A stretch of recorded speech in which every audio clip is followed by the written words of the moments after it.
Halo saudara yang saya kasih dalam kasih Kristus, kita berjumpa lagi dalam program Pasca Kebenaran Channel. Saudara, pertanyaan minggu lalu kita akan bahas pada saat ini yaitu apakah Anda sudah masuk menjadi warga negara kerajaan Allah? Dan saudara, bagaimana perjanjian baru menjelaskan bagaimana cara seseorang untuk masuk menjadi warga negara kerajaan Allah? Saudara, sebelum kita akan membahasnya bersama, mari kita berdoa. Aba ya Bapa yang ada di surga, terpuji Engkau di tempat-Mu yang maha kudus, Engkau layak dipuji, ditinggikan, dimuliakan. Pada saat ini Bapa, kami akan mengajar kebenaran firman-Mu. Biarlah Bapa acara ini dari awal hingga akhirnya jadi sesuai dengan kehendak-Mu. Dan kami sebagai pendengar Bapa, biarlah Bapa ini menjadi berkat rohani bagi kami dan itu menumbuhkan iman kami. Bahkan kami melakukannya dalam setiap kehidupan kami, karena firman-Mu akan membawa kami menuju surga yang kekal. Inilah doa dan permohonan kami Bapa, dalam nama Yesus kami bawa doa kepada. Amin. Saudaraku yang saya kasih dalam kasih Kristus, sebelum kita akan membahas bersama, mari kita membaca firman Tuhan yang terdapat dalam Matius 6 ayat 33 dan Kisah Rasul 14 ayat ke-22. Saudara, dalam terjemahan Indonesia Yunani dikatakan begini, saudara, Matius 6 ayat 33. Tetapi carilah dahulu kerajaan Allah dan kebenarannya, maka semuanya itu akan ditambahkan kepadamu. Kemudian saudara, Kisah Rasul pasal 14 ayat ke-22 dikatakan begini, saudara. Ya, Kisah Rasul 14 ayat ke-22 ya. Dikatakan begini. Di tempat itu mereka ya menguatkan ya hati murid-murid itu dan menasihati mereka supaya bertekun di dalam iman dan mengatakan bahwa untuk masuk ke dalam kerajaan Allah kita harus mengalami banyak sengsara.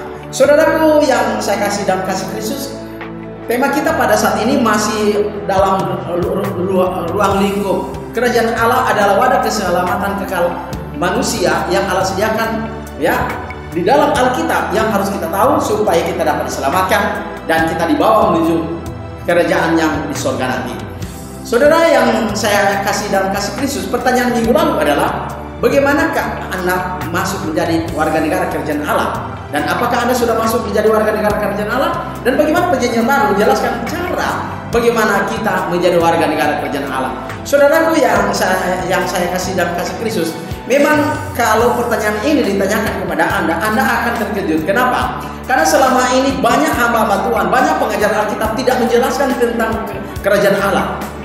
Mereka beranggapan bahwa kerajaan Allah itu adalah kerajaan Allah yang ada di surga, bukan di dalam dunia ini. Tetapi Alkitab menjelaskan bahwa kerajaan Allah yang Allah maksudkan melalui Yesus Kristus, dalam Yesus mengajar dalam Matius 4 ayat ke-17, di mana bertobatlah kamu karena kerajaan surga sudah dekat, itu berarti menunjukkan bahwa sudah dekat akan datang.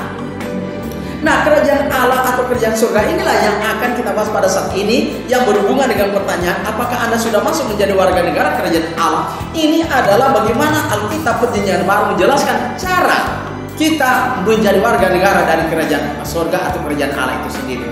Saudara, mari kita melihat dalam Kisah Rasul pasal 2. Ketika Petrus berkhotbah bahwa kamulah yang membunuh Yesus itu. Kemudian saudara, Kisah Rasul pasal 2 ayat yang ke-37 mereka bertanya, apa yang kami harus berbuat? Saudara, apa jawaban Petrus dalam Kisah Rasul 2 ayat 38? Hendaklah kamu bertobat dan memberi dirimu dibaptis akan jalan keampunan dosamu, lalu kamu akan beroleh anugerah kudus. Saudara, ketika Petrus menjelaskan itu, apa yang terjadi saudara? Ayat Kisah Rasul 2:41, mereka melaksanakan apa yang diperintahkan oleh Petrus, apa yang dikehendaki oleh firman melalui Petrus, yaitu mereka dibaptis dengan jumlah nominal saudara berapa? 3.000 orang.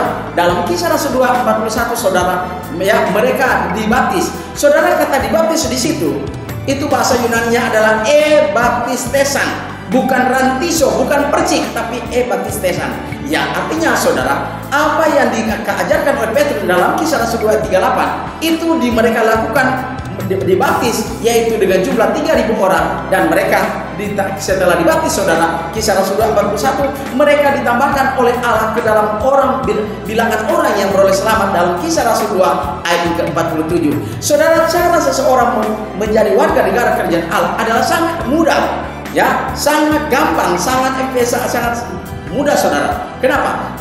Kita harus mendengar firman Tuhan. Roma 10 ayat 17, iman itu datang daripada pendengaran, dan pendengaran akan sabda Kristus. Kemudian kita mendengar, setelah kita mendengar kita percaya. Ibrani 11 ayat 1 mengatakan iman adalah dasar dari segala sesuatu yang kita harapkan dan bukti dari segala sesuatu yang kita tidak pernah kita lihat. Nah, ini menunjukkan kepada kita bahwa ketika kita percaya yang tidak kita lihat, kita berharap sesuatu yang belum kita dapatkan, sesuatu yang belum datang, maka itulah iman. Dan ketika kita percaya kepada Injil bahwa Injil itu akan menyelamatkan jiwa kita, kita harus bertobat. Itulah Petrus katakan bertobat. Kata bertobat, saudara, dalam bahasa Yunani adalah metanoia, yang artinya perubahan pikiran, perubahan hati, yang artinya hati kita hobi melakukan dosa, tapi kita harus hentikan dan kita harus berbalik kepada Allah. Dan ketika kita bertobat, saudara, maka kita harus dibaptis. Kata baptis dalam Kisah Rasul 2:38, saudara, itu baptis teto dalam bahasa Yunani, yaitu Petrus mengendaki melalui pesan Yesus dalam Matius 28:19 dan Markus 16:15-16, yaitu harus masuk dalam air. Dan mereka dalam hal ini Petrus menjelaskan bahwa harus dibaptis, dan Kisah Rasul 41 mereka dibaptis dengan jumlah 3.000 orang. Nah, dengan cara sederhana inilah, saudara, ketika Anda dibaptis, maka Allah menambahkan Anda ke dalam bilangan orang yang berselamat. Itulah dalam Kisah Rasul 14 ayat ke-22 bahwa ketika kita menjadi warga negara kerajaan Allah, maka kita harus mengalami banyak tantangan, banyak sengsara, banyak aniaya, saudara. Bukan berarti Anda setelah menjadi warga negara kerajaan Allah aman-aman aja. Tidak seperti itu. Tidak seperti yang diajarkan oleh orang sekarang, para hamba-hamba Tuhan sekarang, bahwa ketika Anda menjadi orang Kristen pasti Anda akan aman, ekonomi Anda apa-apa pasti aman. Tidak seperti itu, saudara. Kita telah ditentukan ketika menjadi warga negara kerajaan Allah, kita ditentukan kita harus mengalami aniaya. Bagaimana kita tahu? Itu dijelaskan 1 Tesalonika 3 ayat ke-3, saudara.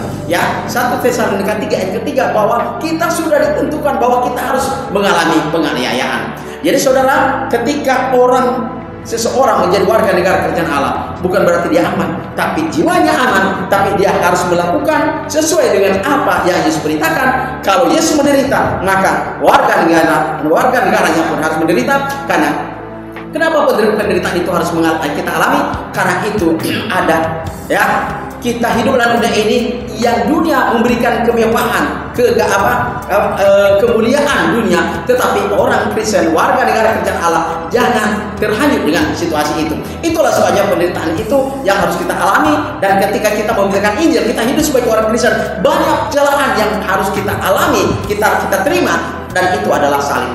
Saudara, ketika kita menjadi warga negara kerajaan Allah, suatu saat nanti ketika Yesus datang pada kali yang kedua, kerajaan Allah itu akan diserahkan kepada Bapa kembali. Kenapa, saudara? Karena kerajaan itu berasal dari Bapa yang turun ke dalam dunia ini. Di Kisah Rasul pasal 2, dan itu sebelumnya dinubuatkan dalam Daniel pasal 2 ayat ke-4 bahwa dikatakan kerajaan Allah itu diberikan kepada dunia ini, tidak diserahkan pada salah satu bangsa, dan dia adalah kekal selama-lamanya. Itulah sebabnya ketika Yesus datang pada kali yang kedua, dia serahkan kembali kerajaan itu kepada Bapa. Kenapa? Karena tadinya turun ke dalam dunia, Yesus datang pada kali yang kedua, dia ke dalam dunia ini, dia serahkan kembali kepada Bapa kerajaan itu. Bagaimana warganya? Sama, saudara, diserahkan kepada Allah. Semoga pelajaran ini, saudara, memberikan motivasi bagi kita bahwa kita harus masuk dalam kerajaan Allah agar kita diselamatkan. Amin. Tuhan berkati.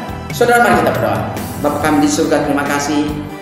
Kami telah mengajarkan kami betapa kami harus masuk dan menjadi warga negara kerajaan Allah. Karena itu adalah rencana kekal Allah kepada umat manusia dalam kolak ini. Dan jika kami masuk menjadi warga negara kerajaan Allah, itulah kami disebut umat pilihan sesuai dengan Efesus 1 ayat ke-4.